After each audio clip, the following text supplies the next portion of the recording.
On appelle Menton la ville du citron. Située au bord de la mer Méditerranée, entre l'Italie et Monaco, cette ville bénéficie d'un climat exceptionnellement doux. Cela permet aux citronniers de produire des fruits toute l'année. Tous les ans, la ville de Menton célèbre le citron. C'est la saison des carnavals, c'est vrai. Mais ce n'est pas un carnaval. Ce n'est pas un carnaval, c'est une présentation de motifs qui sont aujourd'hui des motifs animés et de motifs qui sont conçus avec des agrumes, des oranges et des citrons. Et ça a été inauguré en fait en 1928 quand des hôteliers se sont dit que ce serait bien de présenter devant leurs établissements des motifs avec des citrons et des oranges. Et ce n'est qu'après, en 1934, que c'est devenu une vraie fête. Donc l'initiative en revient aux hôteliers qui voulaient attacher, attirer, fidéliser leurs clients. Ce sera la 85e édition. Et ce sera une édition exotique, puisqu'elle sera consacrée à Bollywood, au cinéma populaire indien, avec ses couleurs, ses rythmes.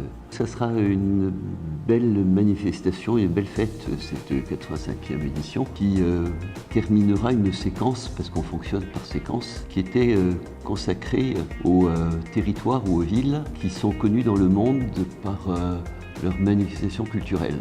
On a commencé il y a 3 ans avec Cinecittà, le cinéma italien des années 60, le bonheur. Et puis nous avons poursuivi avec Broadway, les comédies musicales de Broadway, et nous poursuivons avec le cinéma indien. Donc l'ensemble des continents sera, pas tous, mais au moins les trois majeurs, que sont l'Amérique, l'Asie et l'Europe, seront ainsi représentés. Agrumes, pourquoi? Parce que nous sommes la ville du citron. Je crois que c'est connu dans le monde entier. Nous ne consommons pas, n'utilisons pas les citrons de Menton. Nous utilisons le plus souvent des citrons venus de Valence, en Espagne, parce qu'il en faut entre 130 à 140 tonnes. Et que nous ne voulons pas gâcher notre citron qui vient d'obtenir l'indication géographique protégée, qui est un produit de luxe et que nous souhaitons faire connaître de cette manière-là, comme il était d'ailleurs au XVIIIe siècle. Nous accueillons entre 230 000 et 240 000 visiteurs, les 3/4 étant des visiteurs payants, parce que sinon il est très difficile d'évaluer l'affluence. Et nous le faisons au travers de ceux qui paient pour participer au corso, pour visiter les jardins Biovès où se trouvent les grands motifs fixes. Et 230 à 240 000 visiteurs payants, ça nous situe au même niveau d'affluence populaire que le carnaval de Nice ou le Grand Prix de Formule 1 de Monaco. 120 tonnes de citrons, des centaines de milliers d'élastiques pour fixer les citrons, des kilomètres de buis, des tonnes de ferraille.